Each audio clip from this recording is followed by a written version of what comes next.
keputusan jawatan kuasa Kabinet mengenai pekerja asing bilangan 1 bertarikh 30 Jun 2026 supaya Pusat Sehenti Pengurusan Pekerja Asing OSC One Stop Center akan diletakkan di bawah Kementerian Sumber Manusia KESUMA berkuat kuasa serta-merta. Permohonan kota pekerja asing akan dilaksanakan melalui modul e-Kota dalam sistem FWCMS, Foreign Worker Centralised Management System, yang merupakan platform digital tunggal yang dilantik oleh kerajaan bagi menguruskan urusan permohonan pekerja asing di Malaysia.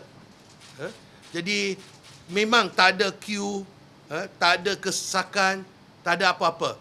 Saya, Datuk Timbalan KSU, timbalan-timbalan KSU, pejabat saya, tak ada siapa yang terlibat.